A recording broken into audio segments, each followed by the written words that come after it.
torture chambers, secret passageways, vats of acid, and deadly vaults. In 1895, Chicago police unearthed horrific evidence of torture and multiple murders at the sprawling castle of H.H. Holmes. Masquerading under the guise of caring doctor, kind husband, and prominent businessman, H.H. Holmes was a contemporary monster, designing his buildings solely for the disposal of human bodies. Torture Doctor, Monster of 63rd Street. H.H. Holmes was America's first serial killer.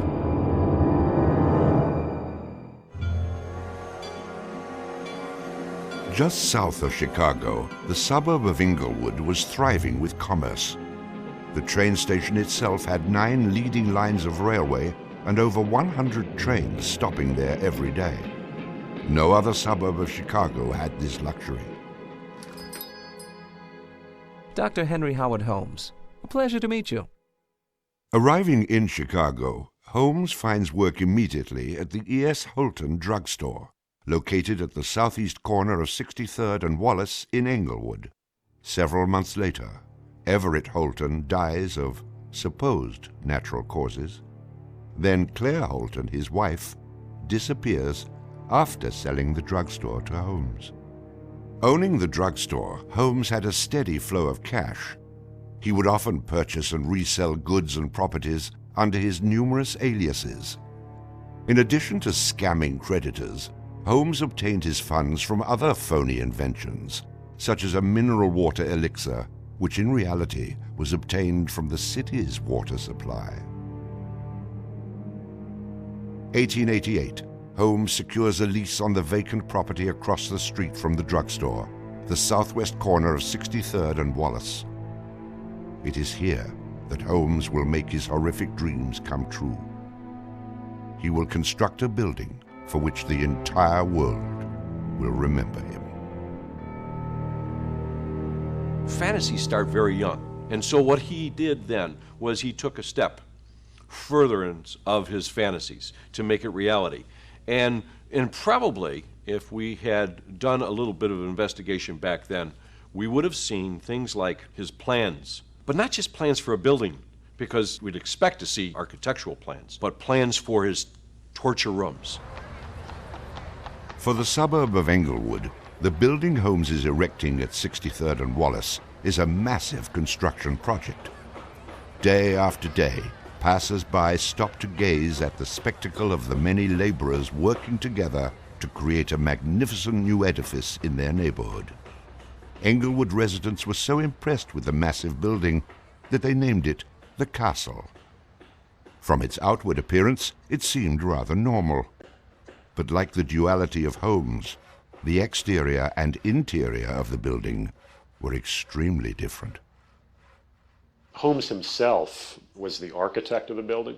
He was the only one who knew its design. There was this constant turnover of workers on the building. He would hire a mason to put in a wall and then fire the guy, or hire somebody to put in part of a staircase and then fire him.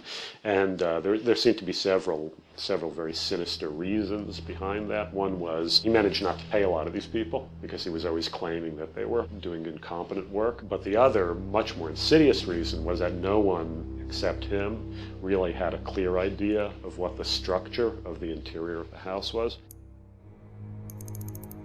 He had a huge bank vault installed in one of the rooms. And the way he did it was he put the vault in first while the building was under construction, and then built the room around it. And he bought this thing on credit and then refused to pay for it. The bank company said they were going to repossess the vault. Holmes said, well, come on in and do, but if you damage my building in any way, I'm going to sue you for everything you're worth. The bottom floor of the castle housed a pharmacy, jewelry store, barber shop, restaurant, and a blacksmith shop. Behind this innocent facade was a Gothic house of horrors designed by the mind of a monster.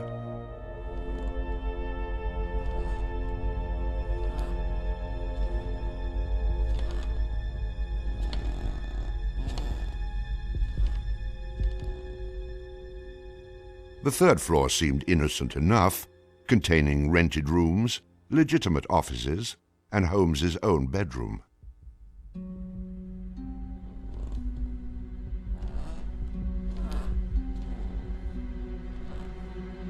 But it was the second floor that contained 35 rooms, many specifically designed as killing chambers.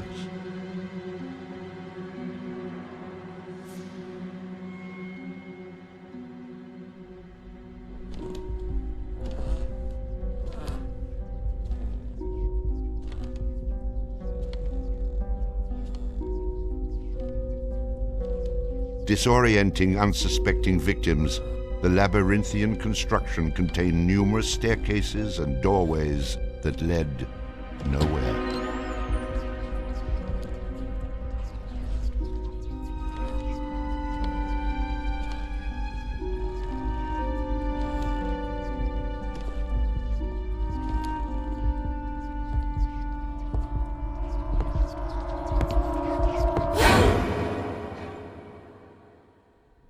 For a quick method of hiding a victim's body, a concealed greased chute and trapdoor led directly into the basement of the castle.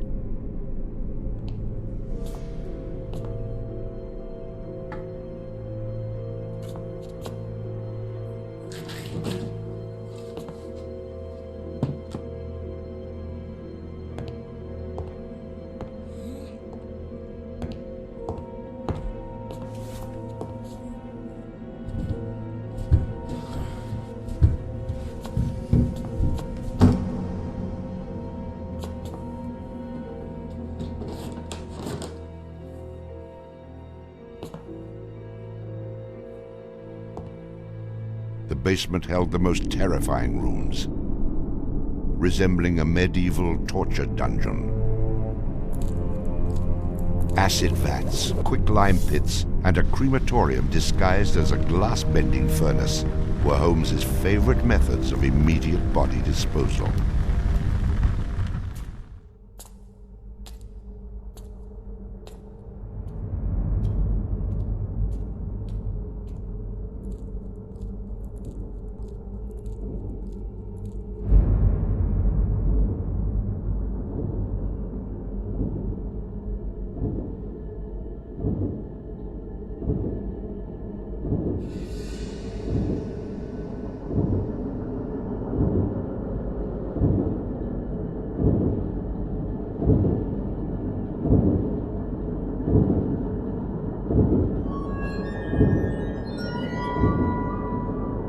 After cleaning and mounting their bones, Holmes would profit from his victims by selling their skeletons to local medical schools and universities.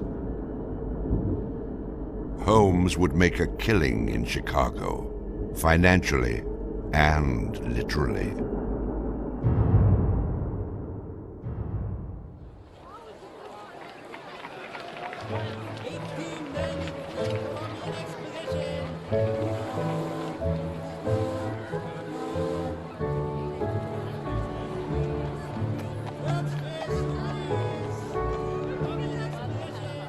May 1st, 1893, the World's Columbian Exposition is open to the public in Chicago.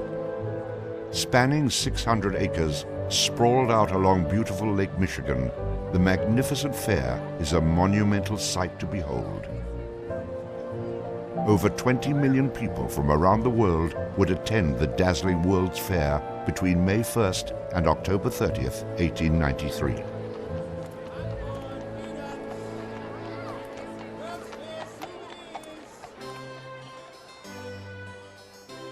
Holmes utilizes the World's Fair as the perfect opportunity to capitalize on his demented design of the castle. Located only a few miles from the World's Fair, Holmes's castle was perfect lodging for tourists. Holmes decides to rent rooms to visitors of the fair. He entirely renovates the upper floors of the castle, bringing in the most modern furnishings and luxuries, all purchased on credit, which Holmes had no intention of repaying. In addition to placing newspaper ads for rooms to rent, Holmes visited the fair with several of Benjamin Peitzel's children, preying on elderly women who flaunted their wealth, making sure he invited them back to the castle for a warm night's stay in a soft bed. They're not calling their relatives, telling them where they're at. They just know that they're going to Chicago to see the Columbian Exposition. Perfect victims, because they're unknown in the city. Their relatives, wherever they came from, know that they were coming to Chicago, and they never came back. Now, how do you start to find them? They don't even know where they stayed. Perfect, easy victims. I'm sure some of them got in and out of his place with no problem. And others, they walked in and they never checked out. Some of the rooms had been completely lined with asbestos to make them soundproof. Hidden in Holmes's office was a master control panel which connected to gas lines leading into airtight sleeping chambers. Holmes would lead his victims into the rooms, lock them in, and turn on the gas, asphyxiating them while watching their demise. Let me out! Holmes, let me out, please! Holmes! Holmes! Holmes, please! Holmes! At the height of the World's Fair, Holmes masterfully juggles his castle businesses, renting rooms, dodging creditors, selling skeletons, and attending to the needs of the many women in his life. I have had many young ladies in my employ, most of whom are still living in and about Chicago, whose parents and friends know only too well that far from being their seducer, I have done much to materially help them in their narrow lives. Being a personable, attractive young doctor and businessman, Holmes won the hearts of many women throughout his life. At one point, Holmes managed to secretly have 3 wives, each never knowing of the others. In 1890, Julia Connor became Holmes's employee and mistress, living at the castle with her daughter Pearl. When she became pregnant and demanded marriage, Holmes agreed on the condition that she allowed him to perform an abortion on her. She agreed. Neither Julia nor her daughter Pearl were ever seen again. Just a week later, Holmes sold a clean, articulated skeleton to the Hahnemann Medical College for nearly $200. In 1892, Holmes acquired another mistress, Emmeline Sigrand, and employed her as private secretary. Holmes sent Emmeline into the vault to retrieve some papers and sealed it, suffocating her to death. Several weeks later, the University of Chicago acquired a female skeleton from Dr. Holmes. In 1893, Minnie Williams became Holmes's new private secretary and eventually his mistress. Minnie was the beneficiary of a property in Fort Worth, Texas, valued at over $40,000.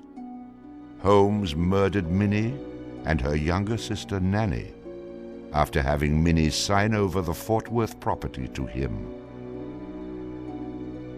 In 1894, Georgiana Yoke became Holmes's 3rd wife.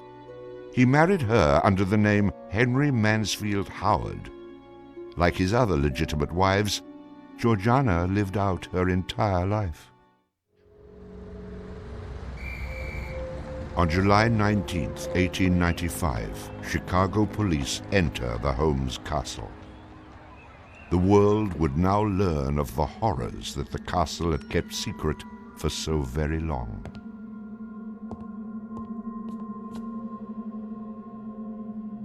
As disoriented detectives and police searched the upper floors of the castle, the true depths of Holmes's evil were waiting in the basement.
Among the death devices in the basement of the castle, investigators find piles of mixed human and animal bones, bloody women's undergarments, and a wooden dissection table saturated with dried blood.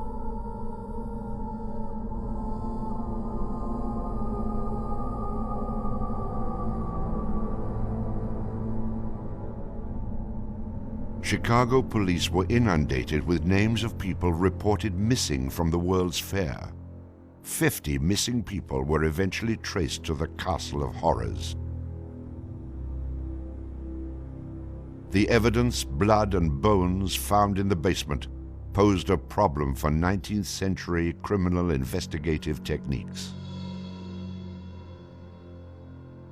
It was very difficult to go and identify even the bones as being human in origin, because with the very small fragments you didn't have enough of the identifying characteristics to be able to make that ID.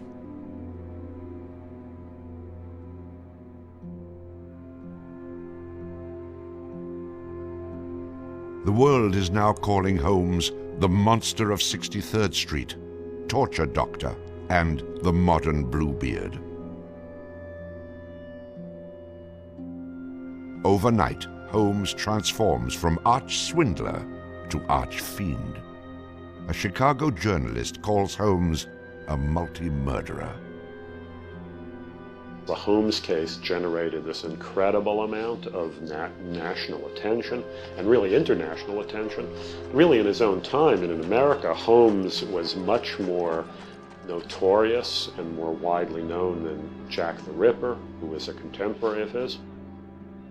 Then as now, people were very, very fascinated to sort of visit the sites of these terrible crimes, and his castle became a kind of tourist site, and there were various people who wanted to take it over and turn it into a kind of murder museum. And then just before some impresario was about to make it again into this tourist attraction, it burnt down. Somebody burnt it down. I mean, it could have been, who knows, some outraged citizen who didn't want this to become some very morbid tourist attraction.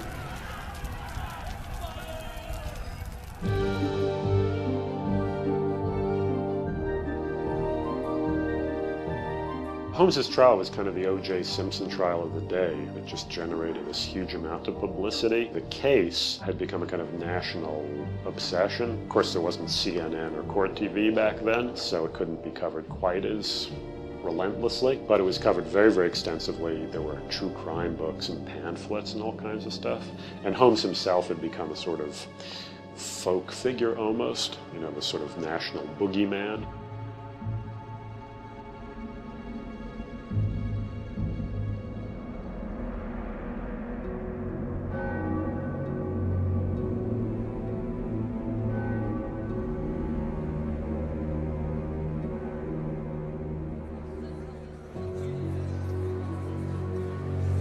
The courtroom fills for the final verdict to be read. Holmes becomes extremely nervous when not one of the jury members looks at him. In his entire criminal career, this is the moment Holmes never believed would occur. He is found guilty of murder in the first degree. Herman Webster Mudgett, alias H.H. Holmes, would be hanged on May 7th, 1896.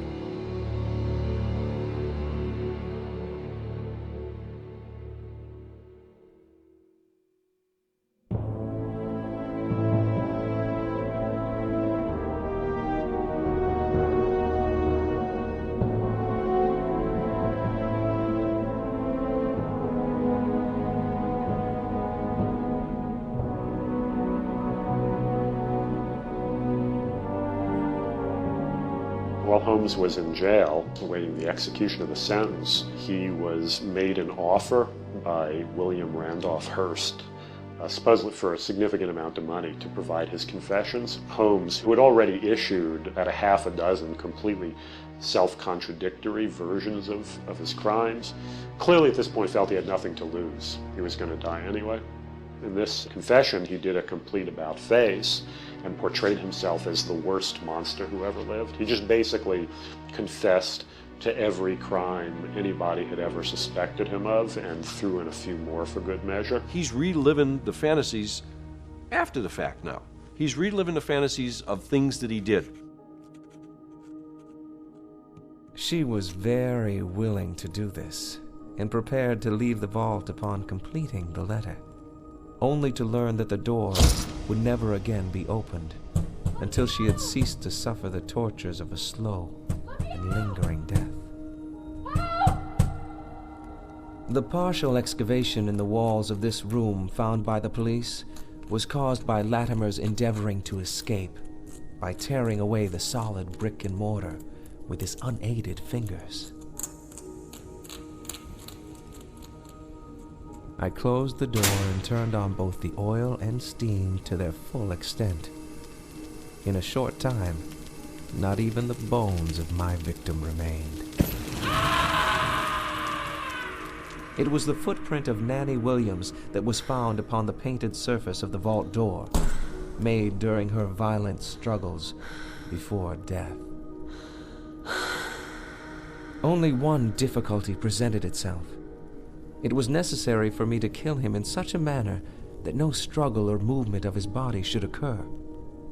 I overcame this difficulty by first binding him hand and foot, and having done this, I proceeded to burn him alive by saturating his clothing and his face with benzene and igniting it with a match. As soon as he had ceased to breathe, I cut his body into pieces, and by the combined use of gas and corn cobs, proceeded to burn it with as little feeling as though it had been some inanimate object. I immediately took them to the Vincent Street house and compelled them to get within the large trunk, through the cover of which I had made a small opening and ended their lives by connecting the gas with the trunk. Then came the opening of the trunk and the viewing of their little blackened and distorted faces. Then the digging of their shallow graves in the basement of the house. The ruthless stripping off of their clothing and the burial without a particle of covering save the cold earth.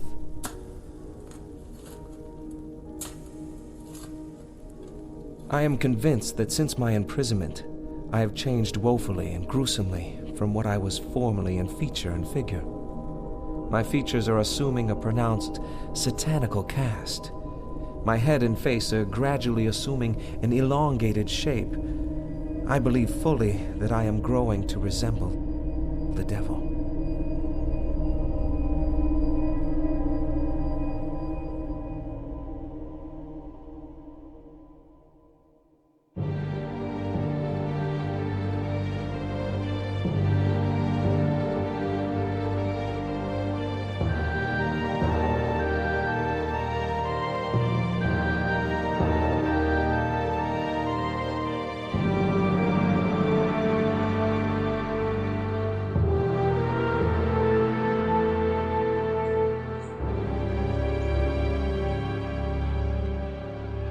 On the gallows, just before he died, he recanted.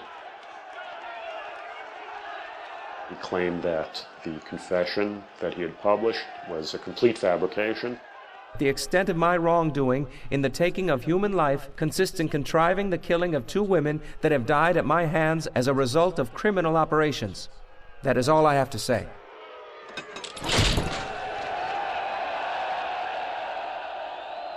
H. Holmes is hanged on Thursday, May 7th, 1896, just 9 days before his 35th birthday. At 10:25 a.m., he is pronounced dead.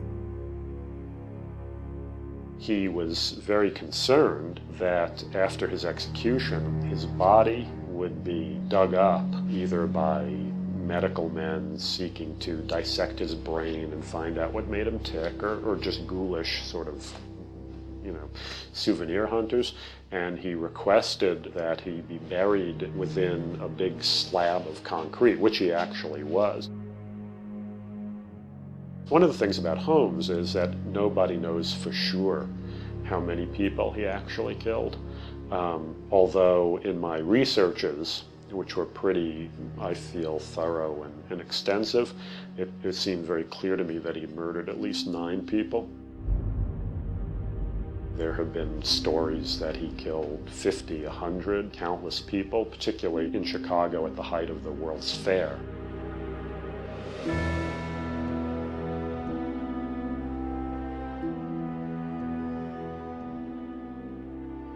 How many people did Holmes actually murder? Most likely, no one will ever know. Holmes and the many other people that came in contact with him are long gone, having taken the answers with them to their graves. I was born with the devil in me. I could not help the fact that I was a murderer no more than the poet can help the inspiration to sing. I was born with the evil one standing as my sponsor beside the bed where I was ushered into the world. And he has been with me since.